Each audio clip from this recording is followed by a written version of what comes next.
Welcome, witches, wizards, and muggles alike, to another enchanting episode of Magical Tales from the Slytherin Common Room, bringing your favorite Harry Potter fanfiction to audio format. So sit back, relax, and Accio headphones, and let the magic begin.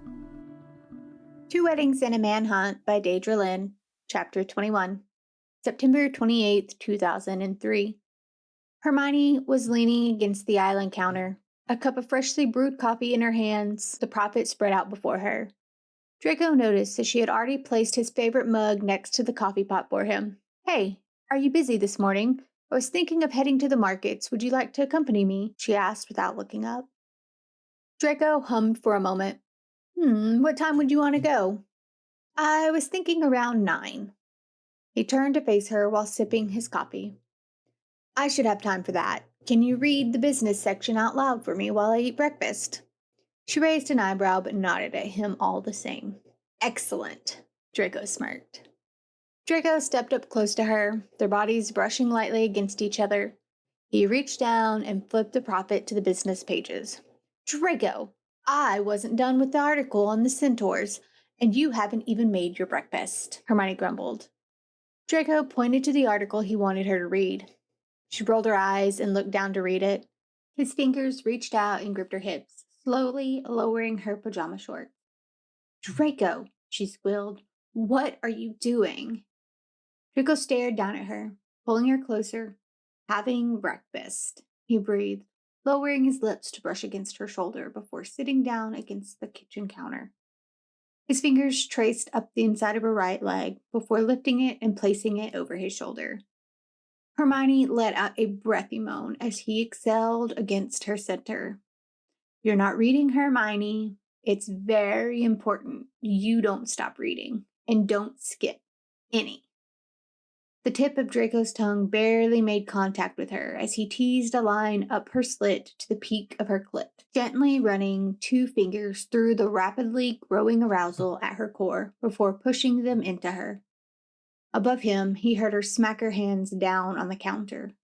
"Read, Hermione," he growled before he leaned in and latched his mouth around her clit, sucking at the bundle of nerves, curling his fingers and rubbing against the soft walls inside her, stroking that magical sweet spot. He could hear her trying and failing to keep her breath steady enough and focus clear enough to put sound to the words.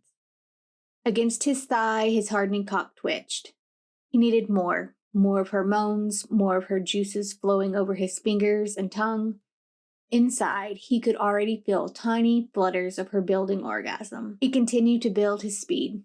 Her moans infiltrated every sentence. He wasn't even paying attention to the article. He was too busy chasing her pleasure. One of her hands reached down and grabbed at his hair. The harder she gripped at the blonde wisps, the faster his fingers and tongue moved. She threw her head back, and a loud, gasping moan filled the penthouse. It was enough to drive him wild. His stroke slowed as he guided her through her orgasm. "Please, Draco, I need more. I need you," she gasped. His heart leapt. Gently replacing her leg on the floor, he climbed back to his feet. Turning her head to meet him, he kissed her deeply.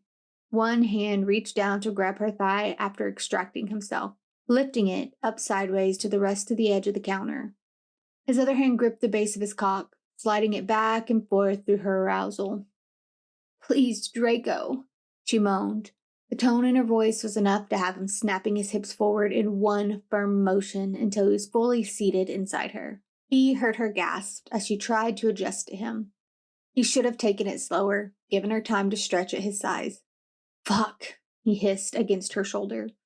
As she pushed back against him, encouraging him to move, he wrapped his arm around her waist, holding her tight against him. Draco withdrew the tip, pushing in against slower this time. "Harder," she moaned, leaning her head back on his shoulders, her back arching with the movement, pushing him deeper into her. Draco groaned at the sound of her plea and started rolling his hips in fluid motions. His hand holding her leg to the counter moved away to the base of her throat, his other hand at her waist dipping lower to circle her clit. Her walls clenched tightly around him, and she felt like heaven. "Fuck, Hermione," he growled in her ear. "You feel so fucking good." The skin slapped together with each thrust. She was close again. He could feel the subtle wiggle of her hips as she fought the urge to push back on him. "Come for me, princess. Come all over me. I want to feel it. He had to hold on. He needed to feel her come undone again first. She was so close, and she had started whimpering, needy little mews, whispering his name over and over, lost in her own world. The front door opened. Theo took one step in before turning and walking straight back out, calling a fucking nope over his shoulder. Draco smirked and increased his speed. She broke, locking down tightly around him, letting her walls spasm. Her torso slumped forward against the counter, a long, loud, luxurious moan filling the penthouse.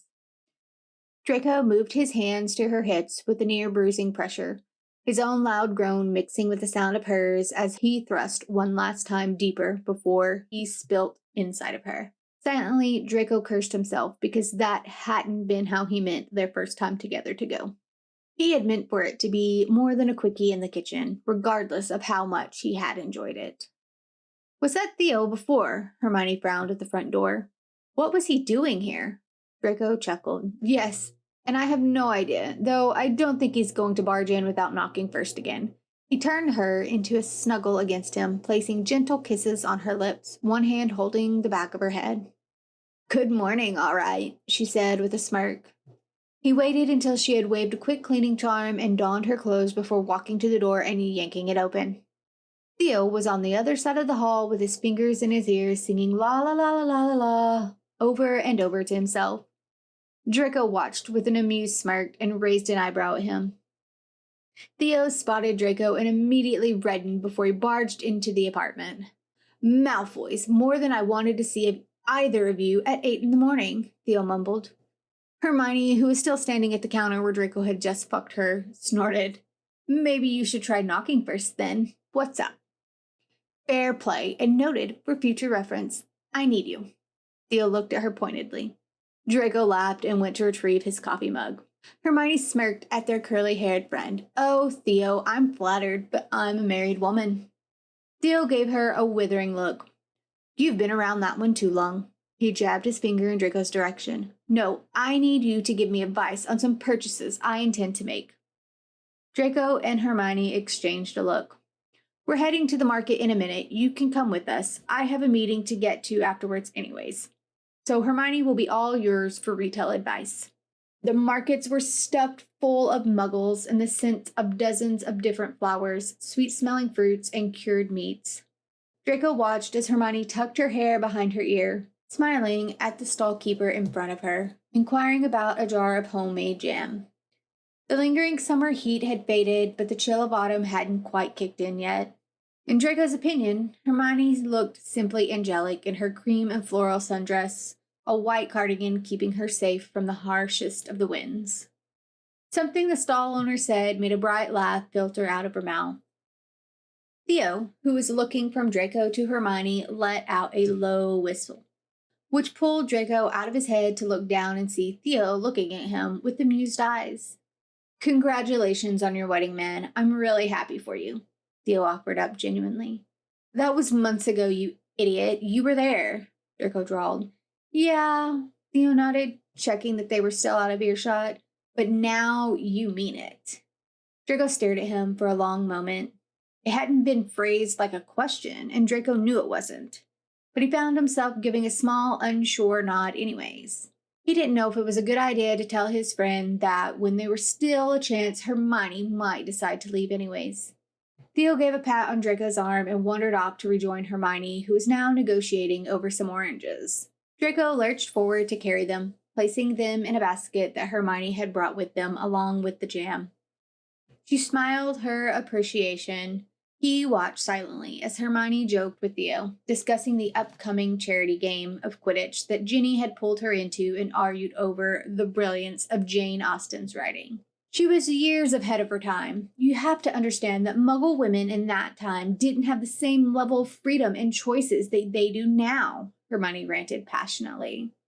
Draco snorted, causing them to look at him. No, but wizarding women did. Hermione looked at him with offense. Well, I'm glad to hear that, but what I'm saying is that Jane Austen, who was a witch, Draco mumbled. Hermione stopped and looked at him with wide eyes. She was not. she stated with such conviction that if Draco didn't know better, he might have believed her. But he did know better. Yes, she was, he challenged. Theo hid a smile and pretended to be interested in his shoelaces. Shut up, she was not. Hermione's tone turned to doubt. Yes, she was. I can prove it to you later. Draco smirked in victory. Are you serious? No, she can't have been, Hermione gasped. Draco chuckled and motioned her to carry on walking, which she did, arguing about how she would know if one of her favorite authors had been a witch. Theo thankfully remained quiet and didn't give away his surprise. Draco rolled his eyes, but let her rant uninterrupted. It was a little before 11 when Draco put a hand on her shoulder. Darling, I have to go. I have a meeting I need to go to. Will you be all right to carry on with Theo? He said with a brush of his lips against her forehead. She smiled up at him. Of course, I'm done now anyway. I'll see you at home later then, he smiled, and he turned and headed to a secluded alleyway, apparating to the foyer of their penthouse to quickly change and drop off the basket of goods Hermione had collected, before rushing back out the door and flowing to the Malfoy Manor. Mother, he called as he stepped into the foyer, heading towards where he knew she would be in the tea room. Ah, Draco, there you are, Narcissa said with a smile. Hello, Mother. He bent down and pressed a kiss to her cheek before plopping onto the seat opposite her. I was wondering if I could borrow your estate for a few days. I want to surprise Hermione with a trip. Narcissa looked simply delighted. Yes, of course, dear. I'll have the elves stock and clean it for you. Thank you, Mother. Also, can you send me the copies of Jane's books here, too? Narcissa raised an eyebrow at his request. I'm having a debate with Hermione about Jane's status, Draco explained.